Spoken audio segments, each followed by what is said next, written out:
guys, welcome to another interesting segment on Home Truth Nigeria. Today I want to talk on the topic dating the Nigerian first born male child. So this is a topic that may not be for everybody, only for a selected few. I just want to talk about some things that a lot of you ladies should know, especially when you're dating Nigerian men that are firstborn in their family.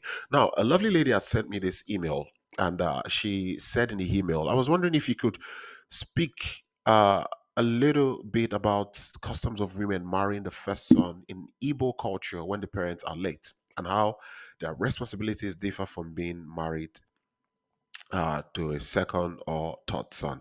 Thank you so much again for this video. She's a subscriber. Because she's a subscriber, I decided to talk on this topic. So this brings me to also another thing. If you have a topic you want me to treat, please, you can always write me an email. Tell me what this topic is pertaining to Nigerian culture, relationship, and all of this. I will be happy to, research on it, make a video on it. So because of this, I want to talk about this topic. Now, I want to talk about this topic because one, um, I'm Nigerian, and my parents, both parents, are firstborn from their respective parents.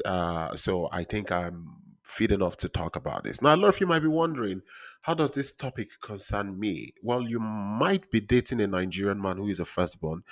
A lot of you who are started to pick interest in Nigerian men, you may actually have a Nigerian man who is a firstborn, actually talking to you. So for context, I'll be treating this topic uh, based on the Igbo culture as a from that perspective. Because one, I'm a true Igbo man. I'm a true son of the soil, son of the Igbo soil. Igbo kwenu, cha cha cha kwenu. Yeah, so that's our Igbo chants.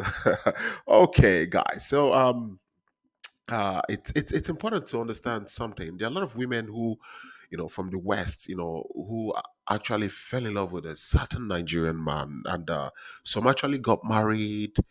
Some are on the verge of getting married, exchanging vows, but a lot of them are starting to notice something, and to them it is strange, and this has kind of like got them thinking, what is happening?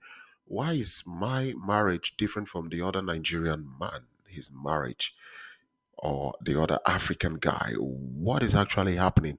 Every time you're confronting your husband to talk, it's either he's on phone, busy speaking to people, most especially in the Nigerian dialect or in his native tongue. And when he cuts the phone, he tells you he has to because he's the first son. And because you don't understand this, it has brought a lot of friction, quarrels, misunderstanding, your homes. And when you turn to your Nigerian man again, he tells you he's the first son and he has to do what he has to do. And for this reason, a lot of you've started to ask, who and what does it mean to be the firstborn child, especially male, in the Nigerian context? And today, as an Igbo, I will use from the context of Igbo because this lady is with an Igbo person to ask, to handle this topic. Now, one unique thing you need to know first is that every first male child in the Igbo tradition is called Diokbara. As you can see up in the Igbo culture, the first born child, particularly the first born son, holds a special position of responsibility and respect. Some people use Pala different on the dialect, but for whatever reason, that your husband, your boyfriend, who is the first male born child, is referred to as the Diokbara or Okpala. So now you've understood what this means. Now let us understand, what does it mean to be a firstborn in the Igbo culture, and how important is it to be the first male child? This again brings me to the point why you see a lot of Nigerian men, especially the Igbos, they are very particular in having male child, because the male child, especially the firstborn, holds a significant position in the family. So, why is it important? Why is the first male born child or the firstborn male child important in the Nigerian culture or in the Igbo culture? The first thing is leadership position. It is the position that is bestowed on them naturally. Now, if you're dating a Nigerian who is the first male child, automatically he is the leader of his family. especially when his dad is frail and old or the dad is no longer on this earth. He handles the decision of his family matters, he oversees everything, and he ensures that the whole family, not just himself, his mom, his siblings, and everyone coming from the lineage of his father, everyone is fine and good. So a lot of times you may see him on phone talking to one man or woman, and he's speaking on with his native language or some language you don't understand, and sometimes a lot of you are angry, because perhaps he doesn't have much time for you. Well, the truth is he's carrying out his duty as a leader. He's handling responsibilities, and that's why he has to talk to everyone to make sure everyone is fine. And guess what? This also includes money, finance. We'll get to that later. Now, another reason is he maintains the family legacy. As a first son, it is his duty to maintain and preserve the family legacy. My granddad was the first son. Likewise, my dad, he's the first son. And I can remember when my grandfather was in his dying bed, he requested to see my dad. He refused to pass into glory until he saw my dad. My dad had to travel. My dad got to his sick bed, and they shut the door. I don't know what they spoke, and then he gave up the ghost. And as the first, son, you are the custodian of that family. You expected to preserve and carry out the family heritage and culture into the next generation. Some families will never marry a woman who's been divorced before. There are families that would never marry a woman who's got kids from another man. You guys might date. You may date this guy. You guys could do everything, But when it's time to get serious, his family will give him a call and remind him of their family legacy, tradition, and culture. And you would be surprised. He would tell you, "Look, I really love you, but you see, my family, this and that." This is because he is trying to preserve his family legacy and culture. Some of this culture, some of this legacy, they're as old as man. So these things are very important. Another thing is he is a provider. This is an area of concern, especially for a lot of Western women who are married or in serious relationship with Nigerian men. The fact that the Nigerian man has to be a provider, this basically means he has to spend money. A lot of Western women don't understand, like, why do you have to send money home? This is our money. We're married, we're a couple. Why do you have to send money home? Let them take care of themselves. And your Nigerian man is like, nah, it is my responsibility to provide for my aged parents. It is my responsibility to provide for my younger ones. It is my responsibility to take care of my family, to make sure they don't lack. And this has brought a lot of rift, fight, and sometimes even separation. And this is the truth. The first son has to make sure that everyone is fine. He needs to provide for them.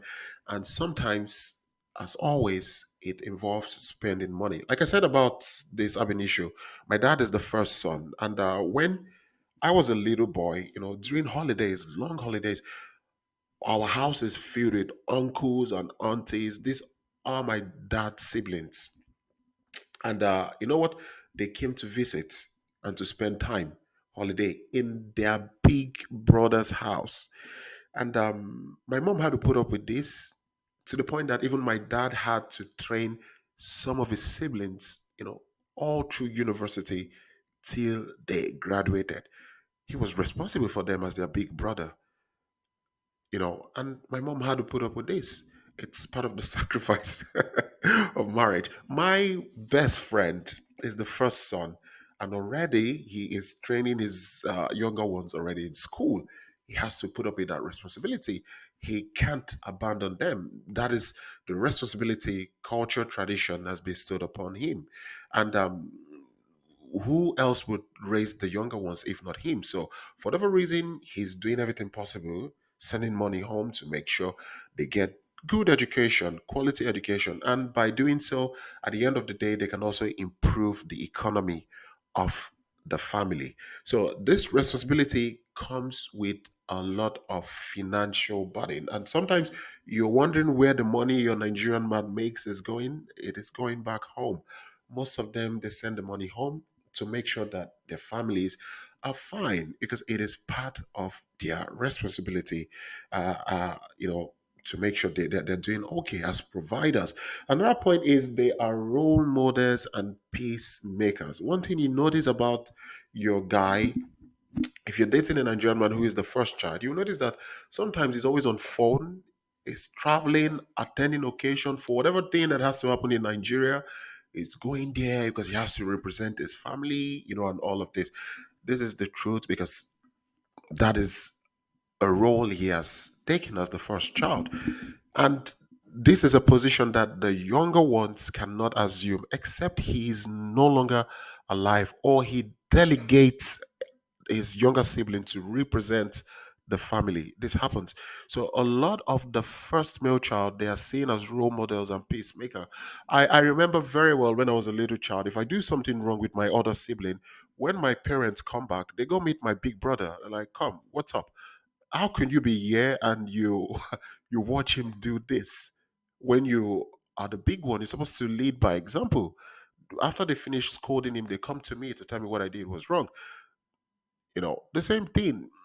If I have a problem with my brother or my sister or my parents, they will call my elder brother. And my elder brother, the next thing he's gonna do is gonna pick up the phone, and then he's gonna give me a call, like, bro, what's up? You don't behave like this. You don't do like this. It's not proper. I'm an adult, but you see, we still have this hierarchy in families in Nigeria and culture. So the truth of the matter is that as the first son, he is supposed to bring peace, and we're supposed to look at him as a role model.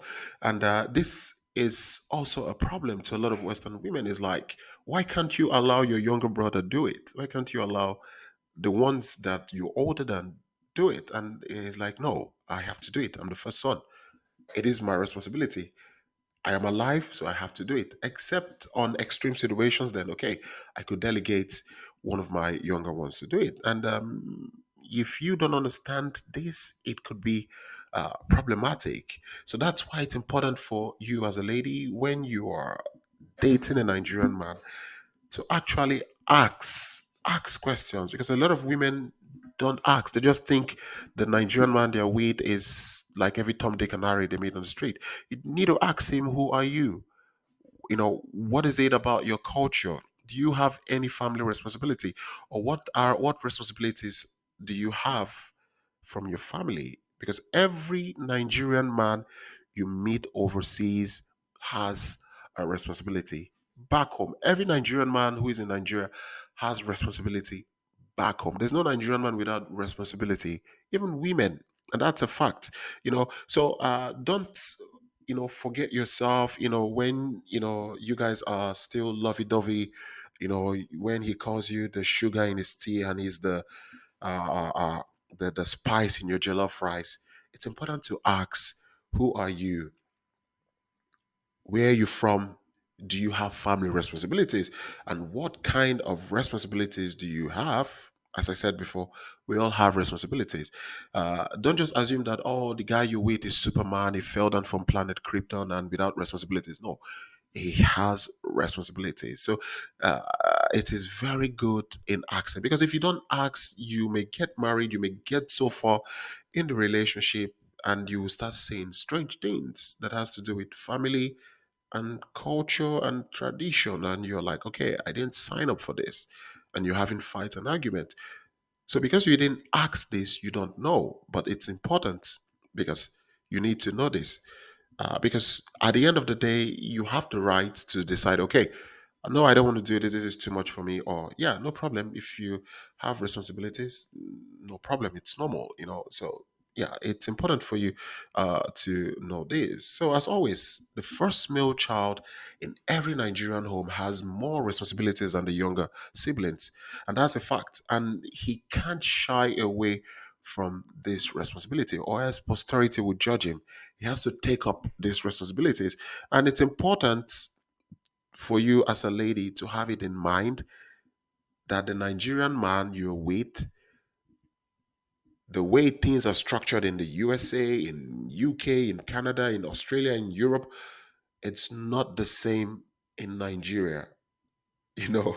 So invariably, this guy would have things to do, to fix, to sort out, especially with his family. So if you encounter something you don't understand that is pertaining to his culture, you can ask. It's important to ask. And for those of you who are married, you don't have to run because you can't separate him from his family. His family would always be his family. We say blood is thicker than water. You can separate him. So you have to, find a common ground how you guys can work things out effectively and also carry the family along if you want to be loved by their family. Because a lot of these guys you see abroad, a lot of them they were sponsored by their families. Some sold land, some sold things, properties, so they could go overseas and have a better life. And you don't expect him to come overseas because he's married to you and not to, take care of his family back home. It doesn't happen. So, guys, as always, as I said before, if you've got a topic you want me to handle, you can write me on home336@gmail.com. I'll be happy to treat this topic so long as the topic makes sense. Don't write me and ask me, can you talk about how people buy soap in Nigeria? I won't even answer you. All right. So, guys, as always, like, share, subscribe. Home Truth Nigeria. Peace out.